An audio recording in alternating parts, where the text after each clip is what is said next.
You guys, yep, good to go whenever. Okay, let's go. Yeah. Hey, I'm Dennis Broughton. I'm here in front of Snowy Owl at the Icicle Center for the Arts with the Artist Series discussion. And I have Eden Moody with us today. And Hi, Eden's Dennis. one of our local artists, music artists. And so I have some questions for you today, Eden. I've Ask got away. some from me. I've got some from some of your fans. They sent me some Wonderful. questions as well. Yeah. So Well, thank you so much for having me, and thank you for hosting yeah. this. This And, is so and by the cool. way, Mason, Eric, all these guys putting this together, it's great. So Yeah, this I is love bringing out the artists so much fun. from different series. So first, Eden, tell us how you ended up in the music business. Okay. And what the heck is country gypsy music? And so give us a little bit of that history, if you Okay. don't mind. Well, I was born and raised in South America. I was born in Argentina and grew up in Brazil. So, how I ended up, I guess, in the music industry, to say, is I grew up in music. My parents they both, play guitar and sing and stuff like that. And so a lot of music in the house, a lot of performing and stuff. But then there was a time in my life I was kind of at a crossroads, and I needed to support myself and my two children. So I didn't have any formal education or anything like that, and I was in Brazil at the time.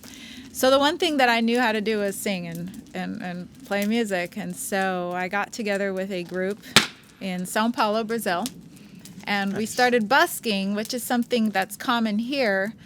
I guess more like in the big cities, right? Where people busk in parks or, in train stations and stuff like that. But we would go to restaurants. Oh. And so we would approach people at their tables and play them songs. And that just kind of, our group did really well from there. And that kind of got me into, I guess, exploring the side to do music to make a living kind of out of it. So that was like my first introduction to that. But then once I moved here to the U.S., I didn't actually write a single song until I moved here. And that's something that people find interesting, And I'm a huge advocate of exploring different sides of yourself. It doesn't matter what age or anything. And it started out just I was actually looking for personal guidance, like, having some rough times. And so songwriting is something that helped me. I guess I like to call it a transmission, from your higher power, and just kind of channeling those things. And then I started writing songs, and I think this area is just beautiful for that. Right. Like it just helped me. I lived in a big city for most of my life in Sao Paulo, very noisy. And I guess here in nature, Wenatchee, Leavenworth, you get so much nature, and I could finally listen to my own thoughts, I guess. And, so that's kind of where that started, writing music. And then once I had a few songs written, it was like, well, I guess the natural progression is now I need an album, right? So back in 2013, a nice little community from here and also some friends from Brazil, did a crowdfunding campaign and raised enough funds to record an album. And then I was like, okay, now gotta take that album out there and sing music. So it's just like, it wasn't that one day I woke up and decided, oh, I'm gonna do, enter the music business. I actually knew absolutely nothing about the music business at the time. And so it was just kind of a natural progression, I guess, of things. Yeah. Great. Was hope that that the answers. album that was released just No, that was the second one. The first one is an EP, and that's the one on Spotify that's out there on all the streaming platforms. So if people look for me, it's Eden Moody. Right. And that one was released everywhere.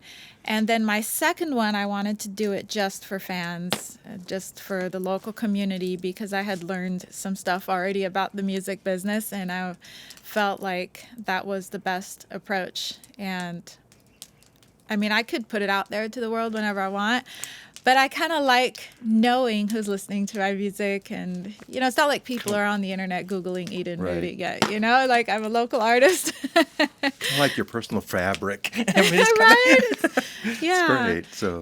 So I feel like a part of being in the music business as an independent artist is, educating the fans and the people that follow my music, because things have changed so much right. in the music industry, and And that was one of the So- questions I actually got from one of your fans.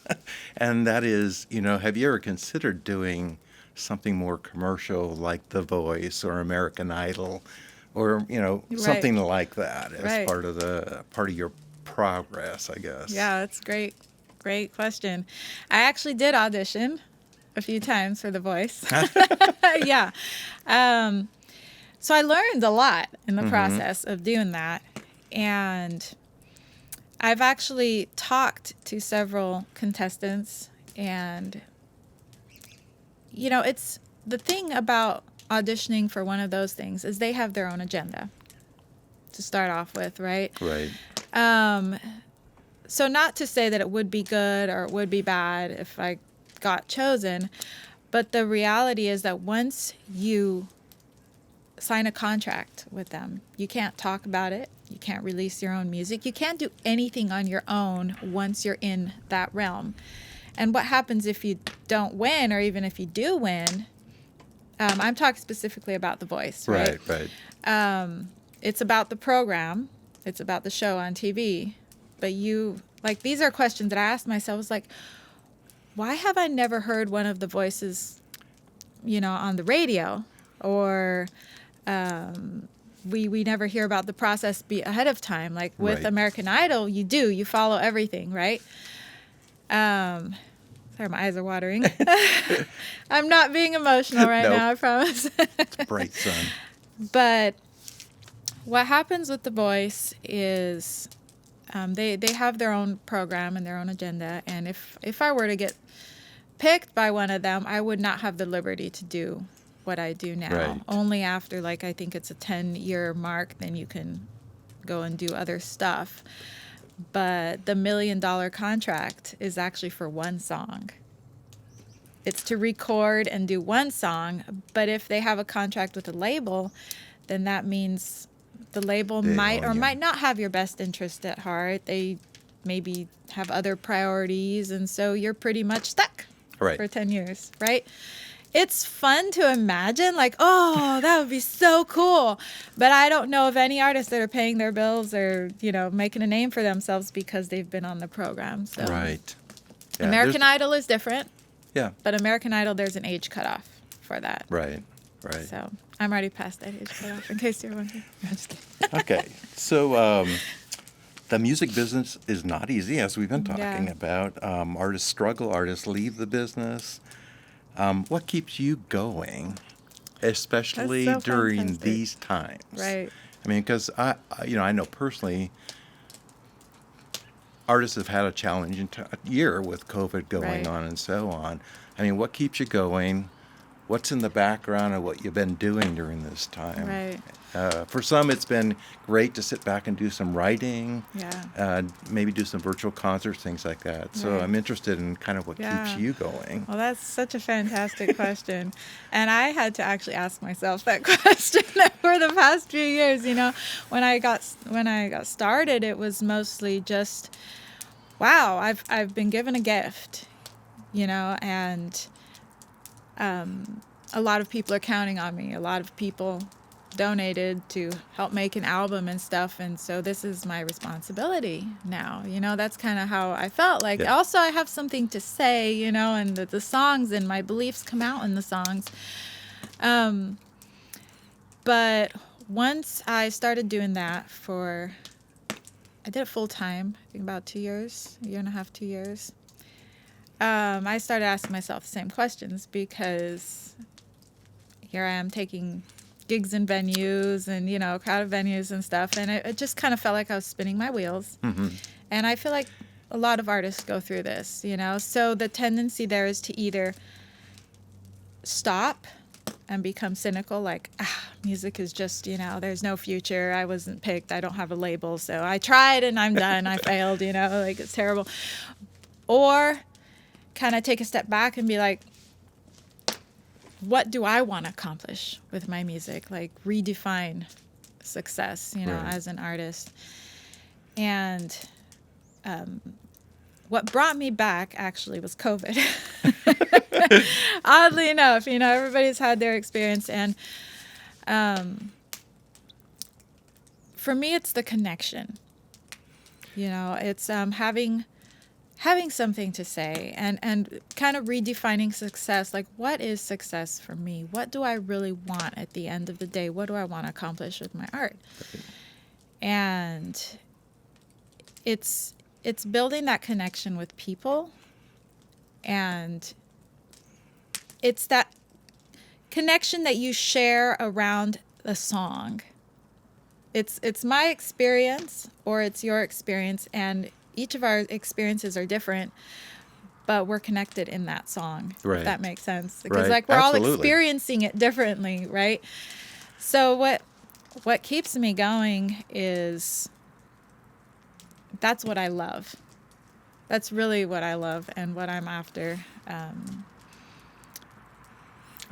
don't know if that answers your No, question. it does. Completely. And I remember, and I like that the whole connection thing, because I happen to have seen you in wineries, where you're not the foreground, you're the background. Right. You're singing, people are listening, and then you might have one or two people that are really spending time listening to Right. you. And you want everybody else to be quiet so that you can listen to you.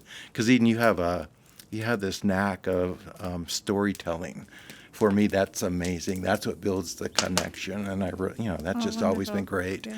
And I actually remember that when you did the album release over here in the building, and you sang a song, and you talked about, I believe it was your daughter. And I don't remember exactly which song it was, but it hit me when, because I was going through some things with my own daughter. Wow.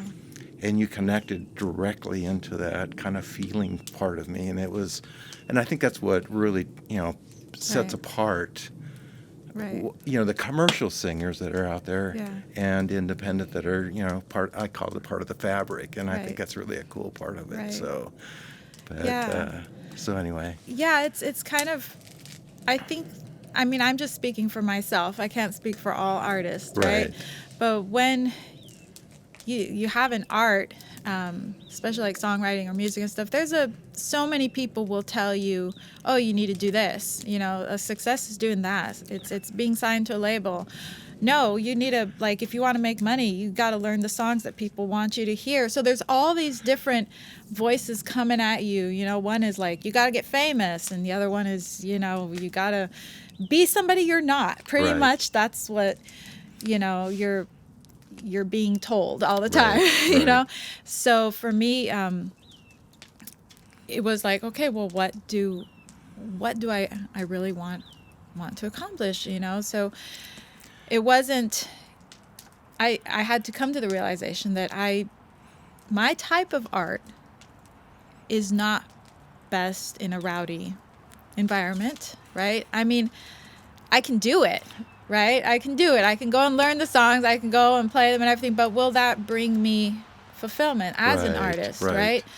right? There are bands and musicians and artists that can go and do that and can do that day after day. And that's who they are. And it's fantastic. They're so great at that. But for me, it's the quiet, the sit down, like Right. really that The storytelling. listening. Exactly what you said, And I remember Yeah. what song it was that you were talking about. Yeah, you had Yeah. me in almost tears, because it just really connected at that point in time. And I can just imagine how many people in the audience were kind of feeling the same way as I was at that time. So it's really nice when that happens. And that's So, what I go for. So that's wonderful to hear, Yeah. That song was actually one that I wrote. I was writing it for my mother, because she was one of the supporters. Right. And so one of the things that they would get for that level of support was a song written in their honor. and I had to actually go and get quiet, spend time at my friend's cabin out in the woods in Roslyn, to try to, because I knew that this song was coming, but it wasn't making sense. Like, it didn't match who. The song to me didn't feel like it was talking about my mother, but it was the song that was coming, which is interesting. Like, when you were talking about like the songwriting process. And, Right. Once I got through writing the song, it was that weekend that I found out that my mother was sick. She had cancer. And then I realized, I was like, wow. So that's where that song was coming. It's actually true. It is actually her story, whereas before when I was writing, it didn't make sense. But that's kind of like trusting in the whole, the transmission thing coming through, Definitely. So. Definitely. So I'm going to throw out a one that's kind of interesting from one of your followers. And what is your first and most memorable song from childhood Oh my goodness. that you would sing? Wow. So So, it would probably be from oh my Argentina. gosh. Yeah, so that opens a whole other can of worms right there. No. First of all, I had a very different upbringing. Very different from most people. I was raised in a very closed, religious, I guess, commune sort of thing. Turned out being a cult. I was going to say, I think I read Yes. that it turned out being a Yes, cult. exactly. It didn't start off that way, but no, it never does, right? So we listened to just a lot of hymns and Christian music. Like, our music diet was very restricted. I call it my music diet, So it's funny because even after I decided that life wasn't for me, that's when I started listening to regular music. And so there are so many songs that I'm just discovering now that have actually made up your childhood or everybody else has a history with, and these are songs that I'm just finding out now about. So I have to, premise it with that.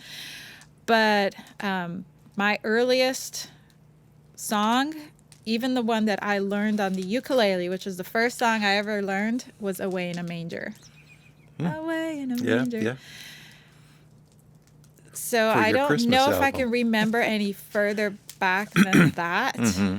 But I guess that was a very significant song because I learned how to sing it.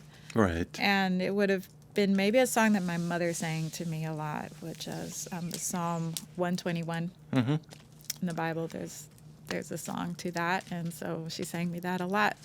Sounds like So- one that could show up on your Christmas album. Yeah, it could be, right. Let's see here. So I know for a fact you've performed in many venues, and we've talked a little bit about that. But what kind of venue is your favorite? And on top of that, what kind of audience is your favorite? Awesome. Yo. Because I often think that's important both for the performer, the artist, and for the audience to be aware of. Yeah. And to be, in some ways, be courteous and responsive. And sorry, I'm probably answering your question, but No. But no, I think it's important for people to know. Yeah. I think it's important for artists themselves to know too, to figure that out, right? Who your audience is. And my favorite is, I have a hard time playing for family. For your own family. My own family. Like, it took forever for me to be able to perform for them. And I don't know why that is. It's just something personal. But my favorite is actually a smaller, like the living room concerts. And my dream is to actually get one of those little camper vans and just go from house to house and play concerts. Like, that is, that's my favorite. So I guess, the small little wineries where you've, just a small amount of people. Right. And the reason for that is because I feel like it's more of a conversation. It's not me here and everybody else out there, Right. But that doesn't mean that big audiences aren't fun. Right. Because I've done concerts in auditoriums that were just as great because people want to be there, right? So it's for me, it's any audience where there's people actually that are there that want to be there, right? Right. And it's fun to think about being on stage for thousands of people and all that. But I don't know if that would ever just keep me happy doing that all the time, right? Right. I mean, of course, we all have a dream. Oh, a big stage. Yeah, that would be fantastic. For me, it's anywhere that people really want to be there and want to share an experience. Or you can kind of sit down. I obviously have watched you, but you can sit down and tell the story that goes with the song. Yes. And it brings that, it kind of just threads it all the way through. Right. And yet it gives it such deep meaning for the audience, too. Right. So, and it's a meaningful experience for me as an artist, too, to be able to have that, right. know. Okay, another simple one. Okay. Not that Sorry, these are all hard. The smoke is like, my eyes are watering. We often see you playing guitar. Are there other instruments that you like to play as part of the process, or is it the guitar? It's the guitar. I did take piano for a little bit. I took violin. Violin was a lot of fun, but I love the agility of the guitar. Right. Pick it up, take it with me, and it's just all in one. And I'm a one and done when it comes to my guitar. Well, actually, I have two. I have the one I perform with, and then I have my little, what I call my campfire guitar. That doesn't matter. It can take, whatever. But for me, the guitar is secondary. Right. I know I don't even consider myself a musician, which I know people think is funny, and that's because I probably don't spend enough time playing guitar as I should for having a title musician, but it's something that assists me in performing and having a song. So I know how to play just well enough to accompany myself. Right. That's about it. So one of the things I've thought about a lot about with music artists, is the creative process for writing a song. And, and it sounds like, from what you've already said, you pretty much write the words. But then how do you bring the music in? That's got to be artistry in itself. So how does that all come about? Okay, well, so I like to think of a song, like every single one of my songs is a child in itself. It's like has its own personality and its own way of showing up in the world. And I'm speaking for myself here because I know that there are songwriters that can just sit down and, these are professional songwriters. You go and you get stuck in a room and you're there to create a song within this many hours, and that's cool, And they do it right in the studio. I mean, it's like, and that's amazing, But for me, it's happened all different ways. I think my first one was actually a time constraint. I had like a weekend that I had to write it, and so, the song was born. And there have been times when I have like a melody in my head. Home. That first? So, for example, Home. Okay. Right? Yeah. Home is a great example of this. At the time, I was a paraeducator working for the school district. And as I would sit there, while the teacher's doing her class and stuff, and before I take the kids in, I was holding my guitar and I just started playing this little tune. And I was like, oh, this is kind of cool. And it kept coming back like over and over. Whenever I had a spare moment, I kept fiddling this tune. And at the time, I remember thinking, this sounds like some sort of journey. Like, it just sounds like that was the feeling that I was getting from it, as if I was on a road or something like that, And then when I actually was able to sit down and spend enough time and be like, this is the moment that I'm going to use this melody to write a song, then it's kind of, that's a song that led with the melody. That's what I'm trying to say, so that's kind of how that happened. And then Paradise Street was one where I was just sitting down, and it was kind of a rhythm thing. I was talking in rhythm. I didn't want anything to rhyme. And so then after I had the song written out, just as I could speak it in rhythm, then I had to sit down and figure out how the music was going to go to that rhythm, And so I don't think there's a right or there's a wrong way of doing it. It's mostly being open to allowing whatever needs to. So it doesn't sound like you have to be in a quiet place. You could actually be in a busy place and certain things come to you.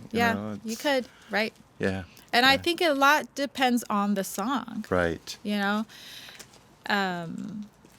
So last song that I wrote. If it's going to be an upbeat kind of thing, you could go sit in the mall and kind of figure that out. I guess you could, yeah. Yeah, or if it's going to be kind of a dramatic thing, you might go find that quiet cabin in Roslyn. Right. Just to kind of sit down and do it. It kind of all depends because Here and Now was one of the songs I had a really hard time with. Half the song came and I knew there was more and it just wouldn't come. And I was like, this is so annoying, I want to get it done. So I had to go for a walk and get out of my head, stop thinking about it. And once I stopped thinking about it, the flash came and I was like, oh my gosh, where's my paper? I got to finish this and write it down, So, yeah. I don't think there's any right or wrong way to do it, but for me, it helps to kind of get quiet, especially when I need to really focus and polish something up. Like the last song that I finished writing in Brazil, I'd been working on it for months, and it would never end. And then I was out in the boondocks in the middle of nowhere, Brazilian forest, pretty much, so quiet. And then I was able to finish it. I was like, this is crazy, Yeah. So it's environment. You just kind of have to see what works for you, I guess. Right. Everybody must have a different style, but for me, my songs are all different personalities, So, yeah. Nice. So, what kind of favorite music do you like to listen to? Wow. Now. Well, oddly enough, I don't listen to a whole lot of music. I thought that I was really strange, and then I heard several other big time music artists that say the same thing. And it's funny, like Celine Dion. I read an article on her the other day, and she said that she's not a music fan and she doesn't listen to music in her spare time. I was like, that is so strange. Not that I don't like... There's no country, given the country and the There gypsy. is... I go through phases. There was a phase where all I was listening to was AWOL Nation. Like, that's how weird. AWOL Nation, Josh Groban. These are like worlds apart, right? Right. And then in my car, if I'm driving somewhere, it's like the radio station or the radio country. Okay, country radio. I actually really enjoy country radio. Or like the rock stations or something like that. Right. At home, when I need a background, some music at home, just to kind of I listen to spa music on Pandora, just so calming, or just calming piano music. But I really enjoy live music because I feel like there's an energy. So even if I can listen to a station on Pandora that's a live concert, like any live concert. Right. I own several DVDs that, are live shows. I love listening to live music. That's nice. Yeah. So where did the gypsy part come from? Oh, fun. I mean, we got a little country now. Right. Because that's Eden's background is gypsy country. Yes. Music, or that's, yes, the gypsy country. So,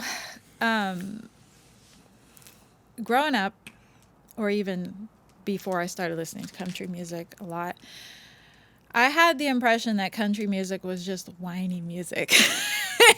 Lost my dog, lost this, lost that. It's for people that want to whine about something, sit at the bar and, drink, and it's whiny. And I actually thought that up until I heard some songs I started listening to Garth Brooks, Shania Twain, Dixie Chicks and stuff, and I was like, wow, no, actually, there's a lot of really great stuff here, like this is uplifting and it's putting me in a great mood, like empowering lyrics and stuff like that.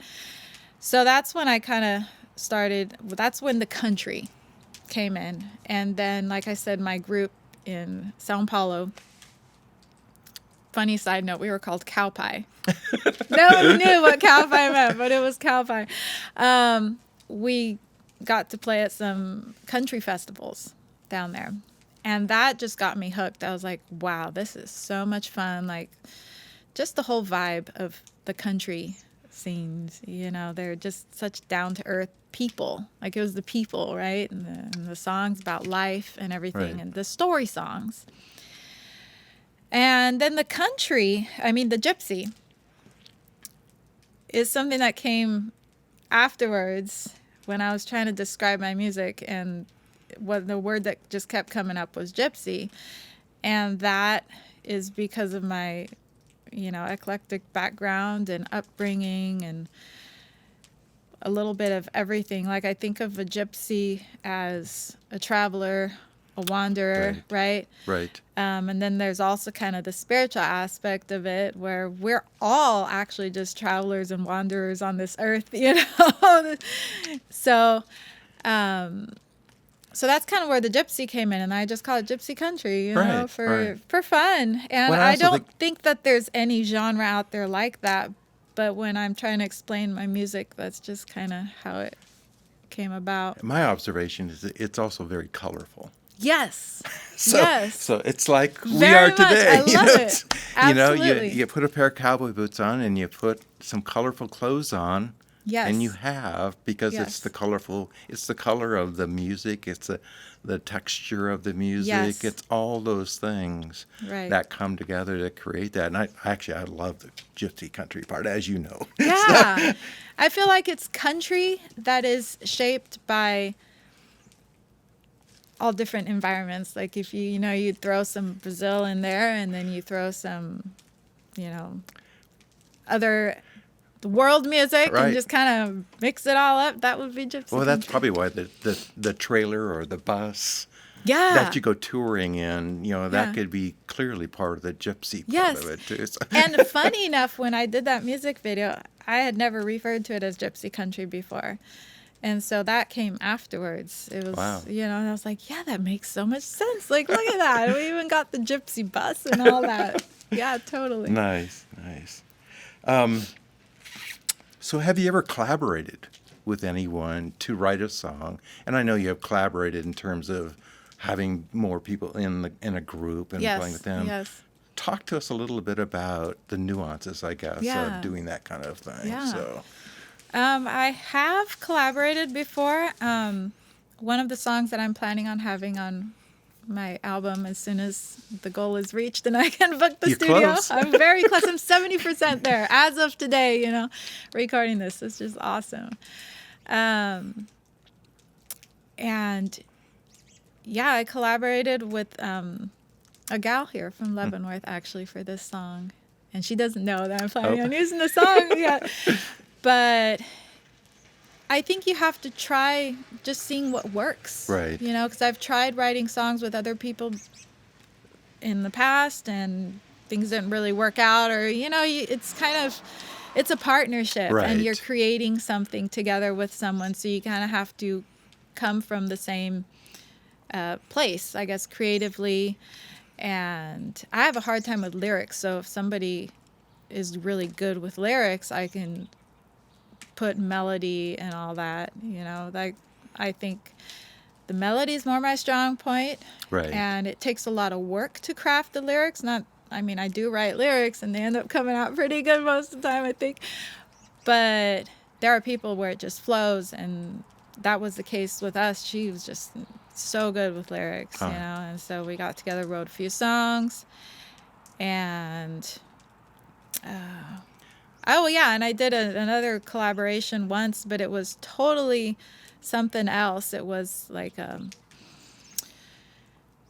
it was a rapper and some yeah, it was totally different. So I wrote the part of the song that obviously wasn't rap, and they wrote the other part of the song that was, and then we made something really cool. So yeah, I'm open to it. How about as far as having more than you and Aaron, for instance, in the group, and you start to add members to that, are there complexities to that? Is that Yeah. something you want to do, or is it something you want to stick with Right. just being you and independent? And I love all the music formations, Yeah. Having a full band on stage, and I had a band here in Wenatchee for a while. That was so much fun. But it turned out being just a party band in the end, like that was the downfall of the band. But the more musicians, the better. Like, it's just so much fun. The energy. Right? It's great energy. The only reason I don't have a band now is it costs more money, obviously, to pay everybody. So if you're booking a venue, you have Absolutely. to be able to pay. And I feel like musicians are worth that. Right. And so a lot of the times when I'm booking a gig or something like that, I'm not adding more musicians to the mix just because of that, because I don't feel like it's right to say, hey, Right. you want to come play with me? By the way, I can only afford to pay myself for this gig. It's not cool. So the times that I have brought musicians in, it's because, the venue venue supports supports it. it. Right. The venue supports it. So obviously it's a lot easier to book myself in places. Right. And that's why I say the smaller audiences. I love the small audiences. It's not Fits. Yeah. because that's the only thing I want to do. It would be fantastic, of course, to have a full band. My albums are full band, and I can imagine and see how that would be on stage and everything. It would be great. But the reality of the places I play at normally just wouldn't support Right. that. Yeah. And it's interesting because I obviously have friends that have been in the music business since they were teenagers, and they're my age now. Yeah.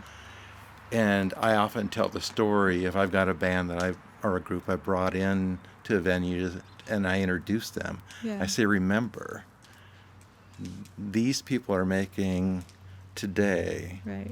exactly what my friend made 50 years ago. Yeah. Yeah. And think about the costs associated with Right. things today Right. compared to 50 years ago, Right. and they're still making the same amount. And that's why I say tips matter. Oh, yeah. Tips matter. Every know? single tip matters for sure. So yeah, it's kind of interesting.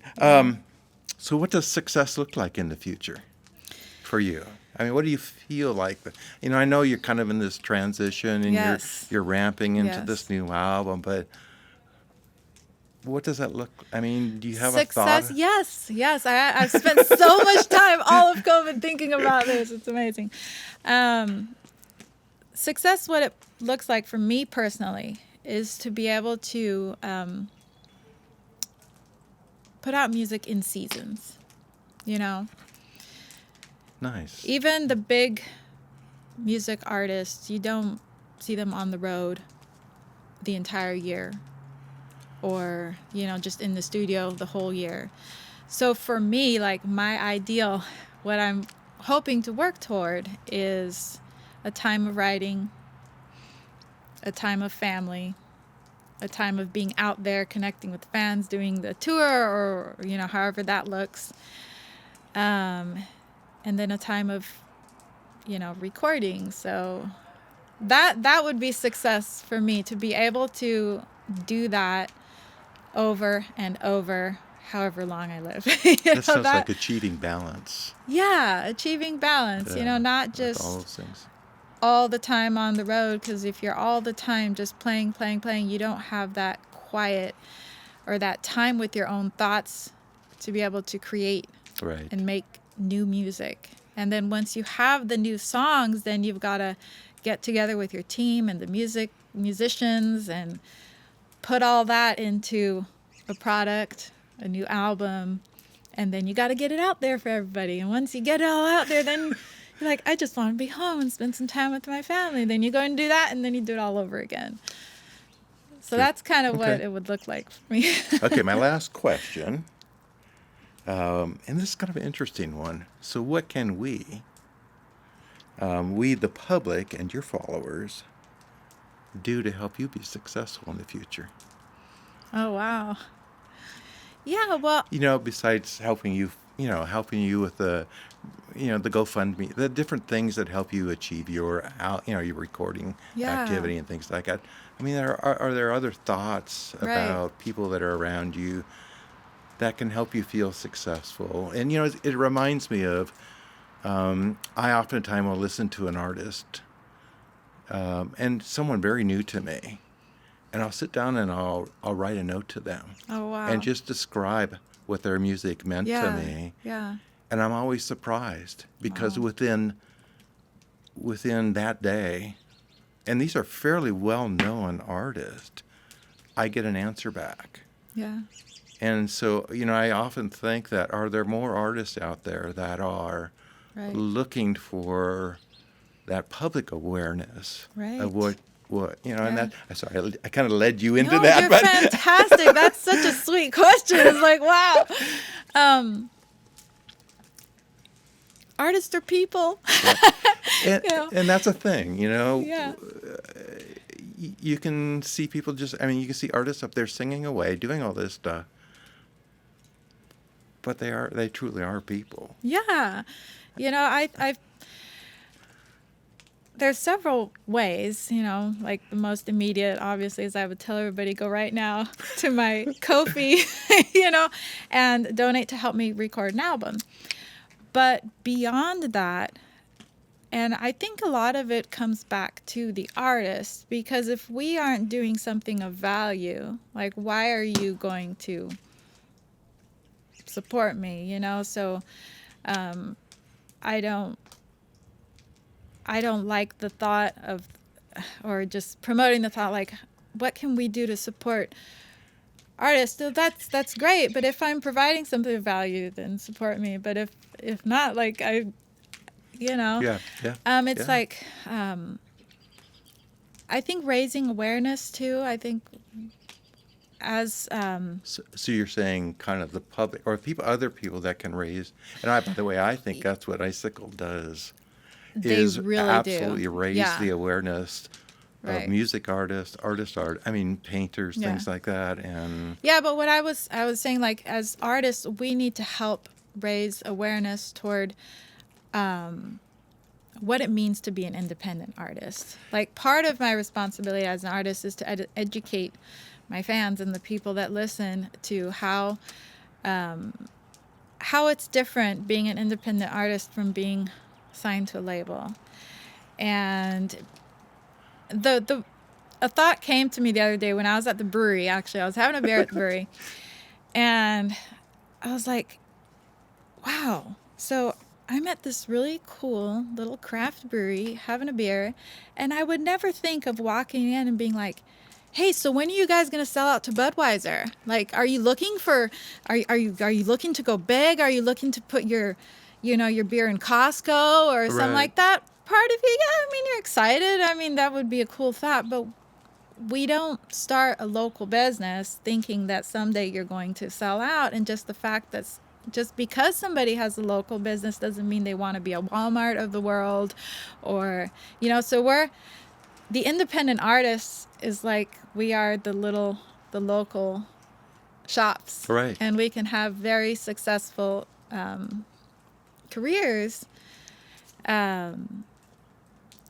what we do locally. It's kind of up to each artist what they want to accomplish with their music. And so just doing stuff like this helps raise awareness toward art, Absolutely. and as artists, I feel kind of that's part of our responsibility too, is to figure out, this area they're just very supportive toward all arts in general, you Right. know. And we have some great appreciators of the art, like you and Kim, So yeah, I Yeah, don't know if that nice. answers No, it did. the It did. question. Yeah, and that really was my last question. So, Cool. and I guess I want to say I really appreciate Eden's authenticity towards the music. You always can make a not so cheery time be cheery. Oh, good. And I mean, that's really important, I think, for the audience to know. And it's lively and it feels really good. Oh, So, good. but I appreciate your artistry. It's been great. So, Well, I appreciate your love of artistry. We need both in the world. So, and then I want um, to thank Eric and Mason for helping put this together today. yes, So it's very great. much. So Yeah. Well, Dennis, thank you so much for having me. This is so much fun just sitting here chatting with you. And I just wanted to make a little announcement that I will be performing tomorrow, April 1st. No joke. Yeah, I'll be doing a live concert streamed here. And today, actually, the day that we're filming this, is International Women's Day. Oh, that's right. So, I mean, this has been fun Perfect. doing this on Perfect. International Women's Day. excellent. Happy International Women's Day to all you women out there. All you gypsies. Yeah, how you? So Wild women, gypsy country chicks. Yeah. perfect.